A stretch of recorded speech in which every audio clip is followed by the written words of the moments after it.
فقط ایک انوکھی صدا کہہ رہی ہے کہ تم کو بلاتے بلاتے میرے دل پہ گہری تھکن چھا رہی ہے۔ کبھی ایک پل کو کبھی ایک عرصہ صدائیں سنی ہیں، مگر یہ انوکھی ندا آ رہی ہے۔ بلاتے بلاتے تو کوئی نہ اب تک تھکا ہے، نہ آئندہ شاید تھکے گا۔ میرے پیارے بچے، مجھے تم سے کتنی محبت ہے، دیکھو اگر یوں کیا تو برا مجھ سے بڑھ کر نہ کوئی بھی ہوگا۔ خدایا خدایا، کبھی ایک سسکی، کبھی ایک تبسم، کبھی صرف تیوری، مگر یہ صدائیں تو آتی رہی ہیں۔ انہی سے حیات دو روزہ ابد سے ملی ہے، مگر یہ انوکھی ندا جس پہ گہری تھکن چھا رہی ہے، یہ ہر ایک صدا کو مٹانے کی دھمکی دیے جا رہی ہے۔ اب آنکھوں میں جنبش، نہ چہرے پہ کوئی تبسم، نہ تیوری، فقط کان سنتے چلے جا رہے ہیں۔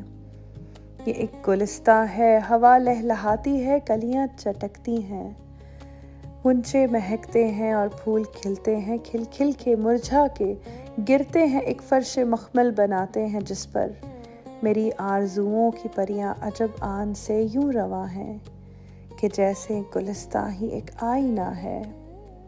اسی آئینے سے ہر ایک شکل نکھری، سنور کر مٹی اور مٹ ہی گئی، پھر نہ ابھری۔